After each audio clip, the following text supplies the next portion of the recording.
Selamat datang lagi di channel Dunia Kris. Kembali lagi kepada segmen Vlog Suto, dimana seperti biasa segmen Vlog Suto merupakan sebuah program yang memang diperuntukkan untuk membahas tuntas kondisi fisik benda pusaka yang tengah kita maharkan.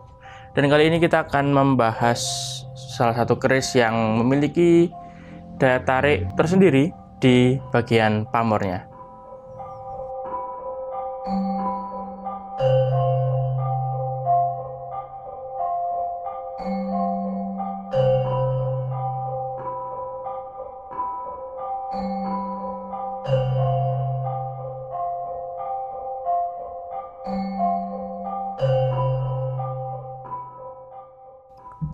Ya, seperti ini untuk secara perejangan warangkanya. Dia menggunakan gayaman Surakarta dengan model belewahan ya. Oke, dari mulai dadarnya terlebih dahulu.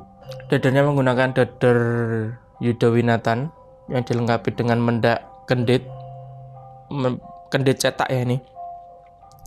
Jadi bahan dasarnya dia kuningan yang dicetak dengan model kendit. Dan secara prodonya untuk dadarnya itu cukup detail. Garapnya juga bisa dibilang lumayan karena secara presisi masih masuk presisinya. Seperti itu. Lalu pada bagian warangkanya menggunakan bahan kayu jati. Dan untuk pendoknya dia polosan tanpa ada ornamen atau cukitan sama sekali dengan bahan mamas. Utuh, cuman sedikit kotor saja. Namun pada bagian ujung ada sedikit lubang. Tapi secara bentuk dan kondisi masih sangat bagus. Seperti itu untuk sandangannya, dan selanjutnya kita akan masuk ke pembahasan inti di mana kita akan melihat isi dari warangka ini.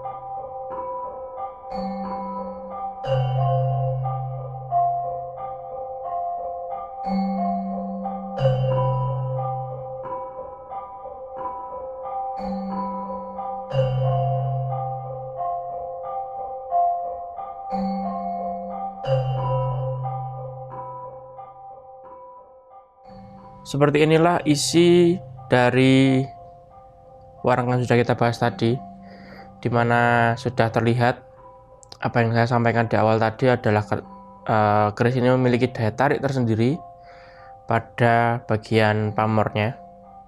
Karena jika kita melihat dari sisi satu dengan sisi yang lain berbeda. Berbeda bukan hanya karena luntur atau pudar, tapi dari polanya juga berbeda, dimana pada bagian sisi sini itu terdapat pola pamor yang bulatan-bulatan, berwujud bulatan-bulatan. Terlepas daripada serat pamor yang memang dia berbentuk garis, terdapat bulatan-bulatan. Sehingga pada pamor ini, di sisi ini saya sebut dengan pamor kulit semangka. Lalu jika kita balik pada sisi satunya, terlihat jelas bahwa wujudnya berbeda atau bentuknya berbeda, di mana di sini sudah khas bentuknya. Jika ada wengkon dan juga adeg di tengahnya, berarti masuk ke dalam jenis pamor adeg wengkon atau Tejo Kinurung. Walaupun memang tidak utuh. Jadi pada bagian adeg di sini terputus, wengkonnya dia masih terbilang bagus, tidak ada yang putus untuk wengkonnya. Namun ada sedikit tidak rapi di sini, tapi wajar saja. Lalu pada baliknya tadi pamor kulit semangka, sisi satunya pamor tiga gendurung. Berarti keris ini memiliki jenis pamor, dua jenis pamor yang berbeda. Dan di dalam dunia perkerisan, jika memiliki dua keris pamor sisi satu dengan sisi satunya berbeda, itu dinamakan pamor slewah. Begitu. Jadi jenisnya jenis pamor slewah, dan itu yang membuat keris ini menjadi punya karakter dan juga punya daya tarik tersendiri. Seperti itu. Lalu untuk beralih ke dapurnya, untuk dapurnya standar ya. Ini normal. Dapur sepaner di mana hanya terdapat sekar kacang. Sekar kacang, jalen, lambe gajah, pejetan. Satu-satu ya. Seperti itu. Masuk ke dalam jenis dapur sepaner, lurus dia, tidak ada luk dan tidak ada ornamen apapun. Dan untuk tangguhnya, melihat dari bentuk sekar kacang dan gandek, kacang bangunnya ya, serta material, keris ini saya masukkan ke dalam tangguh Cirebon. Begitu, jadi tangguh-tangguh pesisir.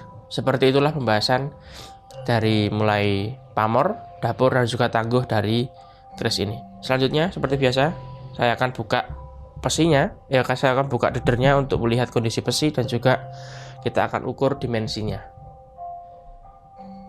Seperti inilah bentuk besi dan juga kondisinya, dimana bisa terlihat jelas seharusnya bahwa besi masih orisinil.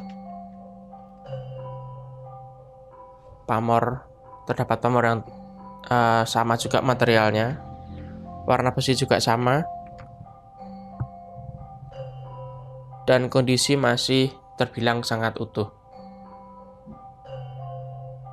Namun terdapat sedikit bisa dibilang anomali, di mana biasanya kalau kita melihat besi itu dia lurus, tapi di sini ada semacam guratan lilitan, guratan yang melilit. Entah ini memang dibuat oleh sang empu di saat membuatnya untuk sebagai tanda tangan atau bagaimana, atau memang ini tambahan, itu yang saya kurang tahu dan saya tidak bisa mengidentifikasi secara pastinya.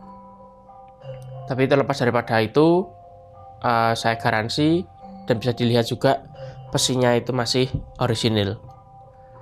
Begitu. Oke, saya rapikan terlebih dahulu. Untuk panjang besi, terlewat nanti. Untuk panjang besi berada di 7,2 cm. Oke, kita lihat dimensi bilahnya. Oke, untuk kondisi bilah seperti ini tadi sudah kita bahas. Lalu kita akan lanjut ke pengukuran dimensi sebelum kita masuk ke proses peminyakan. Untuk panjang di 34 cm, tergolong normal, tergolong keris normal ya, bukan keris yang bogel atau pendek. 34 cm adalah standar normal untuk keris yang memang ukurannya masuk ke dalam ukuran keris normal. Oke, terakhir akan saya olesi minyak.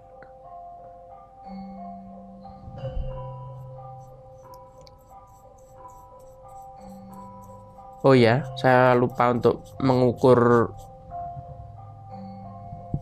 dimensi gonjonya. Sebentar, akan saya susulkan nanti.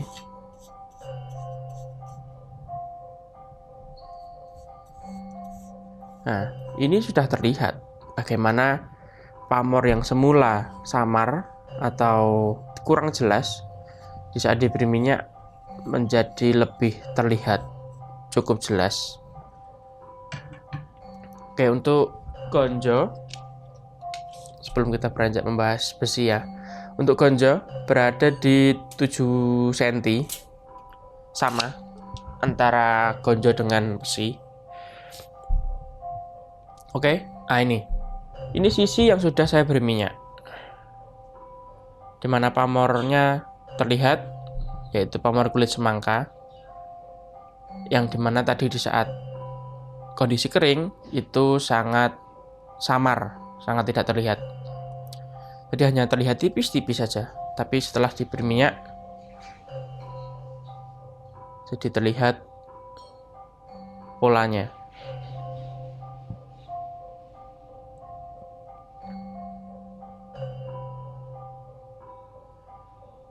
Seperti itu. Dan ini kondisi bila kering. Akan sama, saya olesi dengan minyak juga.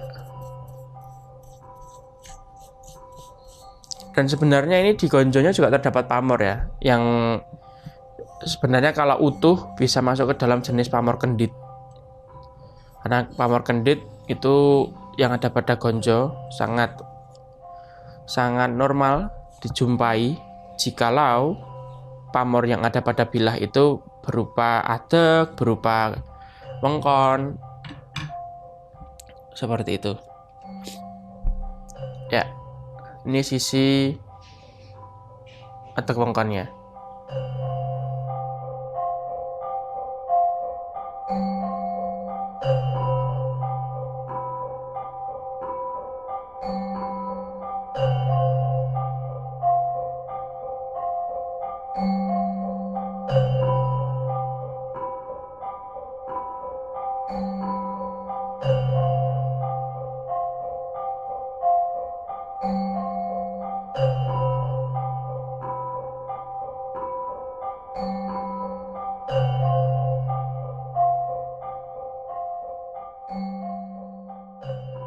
Seperti itu teman-teman, saudara sekalian yang menyaksikan.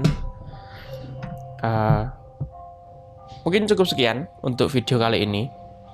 Seperti biasa, monggo panjenengan yang berkenan atau sedang ingin mencari keris lain bisa kunjungi di website resmi kami, ada di www.dunakeris.com, dan juga bisa hubungi saya langsung di nomor WhatsApp yang sudah tertera di kolom deskripsi. Dan selebihnya saya ucapkan terima kasih banyak bagi panjenengan sudah senantiasa menonton dan juga ikut serta komen ataupun request. Dan akhir kata, saya tutup. Saya ucapkan banyak-banyak terima kasih dan salam rahayu, rahayu, rahayu.